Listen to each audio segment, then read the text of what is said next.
For many people, Roth retirement accounts provide the best way to save for retirement. But sometimes you have to play some games to get money into Roth accounts. And so, what we're going to talk about is the backdoor Roth contribution or conversion and how that works and how you implement it and what goes on in the process. My name is Ryan Benson, and I'm the managing director of Magi Financial Education. At Magi, we like to think about a financial plan as a hamburger because ultimately our goal is to make financial planning strategies accessible for everybody. And just as though there are components of a hamburger that create the great bite that you experience when you bite into it, there are components to a financial plan as well. And today, when talking about the backdoor Roth strategy, that is in relation to retirement planning or the meat or the crux of whatever burger that you order. It's also a lot of times the meat or the crux of many people's financial plans. And it's the most common reason people seek out financial advice in regard to their financial plan. So, retirement planning is the meat of a financial plan. It's the most central goal for which people develop financial plans. Before we get into the backdoor Roth IRA strategy, our quick disclaimer and disclosure, this is saying that rules change, we're doing the best we can, and that this information is for educational purposes only. So today we're going to talk about the Roth IRA, what it is, why do some people need a backdoor Roth, and then also how to practically implement a backdoor Roth IRA contribution. So very quickly, many people know about IRAs, but we're going to talk about traditional IRAs first. A IRA stands for Individual Retirement Account. It is not associated with your employer, like a 401k or a 403b or a 457 or an ESOP or something like that. But anyone can open them up anywhere. And by anywhere, I mean you can go to Fidelity, you can go to Independent Financial Planning, you can go to many places, and financial institutions and open them up at any time. And traditional IRAs specifically have tax-deductible contributions right now. And that is for 2023, $6,500 per year can go into a traditional IRA or any IRA. And then there's a $1,000 catch up if you're at least 50 years old. So $7,500 per year if you are at least 50 years old. This grows tax free. And for traditional IRAs, taxes, when you distribute money in retirement or legally that is after age 59 and a half, you pay taxes on those distributions. And there's a 10% penalty when you distribute early. There are some exceptions that are not worth getting into right now, but please reach out to me if you have questions about those. And you can buy practically any mutual fund, stock, bond, even you can put options in IRAs. IRAs are flexible. And so we really like IRAs because of that flexibility. With a 401k, you are somewhat pigeonholed into the funds that they offer, and it can be anywhere from 5 to 20 funds, generally speaking, but they're usually mutual funds, and you don't get a lot of options other than those.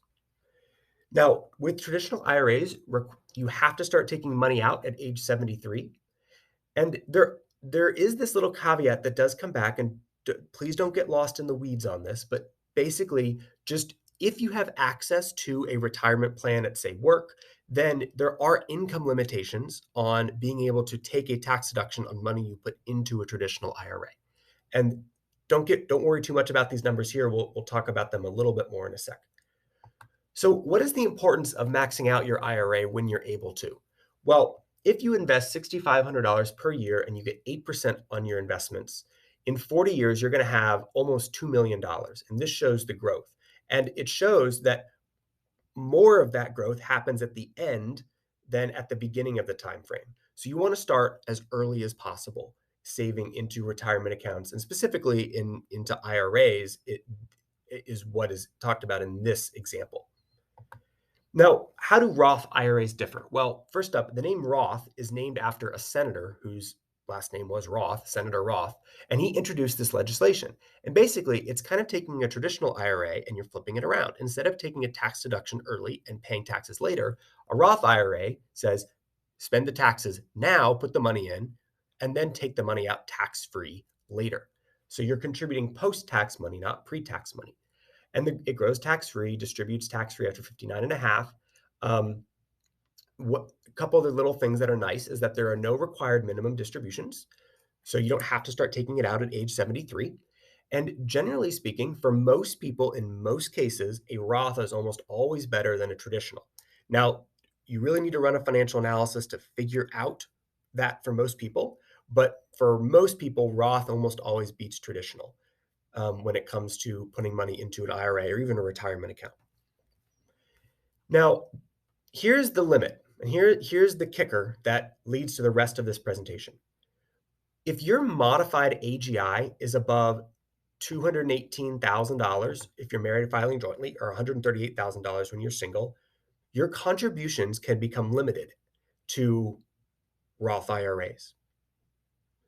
This is a big deal, and the people who this generally affects are in higher income areas, so think suburbs of well-developed cities where both spouses work and earn fairly good incomes, or someone who earns a lot of money and provides for their family, or even a single person who doesn't necessarily earn a huge salary, but perhaps earns 160 and then has some uh, deductions that would get their income down to maybe 150. They wouldn't be able to contribute to a Roth IRA. So there, in some cases, if you earn too much money, then you can't contribute directly to a Roth IRA. So we have to play these games to basically get money into a Roth IRA. And that's where the backdoor Roth conversion strategy comes into effect. And that's what we're going to talk about on this last slide here. So, what you do to get money into a Roth IRA is you start with money in a bank account or a standard investment account. And keep in mind, this really affects the people who earn too much money to directly contribute to a Roth IRA. That's when their modified AGI is above $218,000 if you are married filing jointly, or $138,000 if you are single. So what you have to do, first up, is you have to make sure that your traditional IRA, or if in the case of people who are married, your two traditional IRAs, there's no money in them. There's $0 in them, because otherwise the strategy gets messy. So the best way to do that is to take your traditional IRA and roll that money out into maybe a 401k plan or something along those lines. If you have a lot of money in a traditional IRA, I wouldn't recommend this backdoor Roth strategy. But if you have maybe 10,000, 20,000, and not that much amount, maybe just getting it out of the way so that you can start doing backdoor Roths would be helpful. So the way this works is that you have money in maybe a standard investment account or a bank account. And you are then, in the case of a single person, you're just going to follow one of these tracks. You are going to put money from there into the traditional IRA. That's going to be $6,500 or $7,500 if you are age 50 or above. And with no other money in the traditional IRA, you're then going to do what's called a Roth conversion. And this is something you can do. Your financial professional who maybe manages your accounts, they can do this relatively quickly and easily. And you are going to convert that money into Roth money into your Roth IRA. The two big caveats, like I said, the first one is that a traditional IRA must have $0 in it before you put the money into it from your bank account. And the second thing is that you don't take a tax deduction on your traditional IRA contributions. Because I said earlier that money you put into a traditional IRA, you take a tax deduction on. Well, in this case, you're not going to claim that tax deduction. You're not going to claim it. And the money will be converted into Roth funds. And that's how you get the money in there with what's called a backdoor Roth conversion. If you are married and you want to do this for both spouses, and let's say your combined modified adjusted gross income is above 218,000, it makes sense to do this backdoor Roth. Well, you're going to put money into both spouses' traditional IRAs, making sure there's no money in either one. And then you put the money, and then you transfer the money in for your 2023 contribution or your yearly contribution. And then you're going to do two separate backdoor Roth conversions from each person's respective traditional IRA into their Roth IRAs. You don't take the tax deduction for either of the traditional IRA contributions. And so you're effectively, what's happening is you're putting in after-tax money into traditional IRA, and then you're converting that into Roth IRA, and usually when you convert, you pay taxes, but you've already paid taxes on the money you put in into the traditional IRA in the first place because it's after-tax money you're putting in. You're not taking a tax deduction. So that's how this works in a nutshell. If you have more questions, please feel free to reach out. But that is, I hope that was helpful, and that is the end to this video.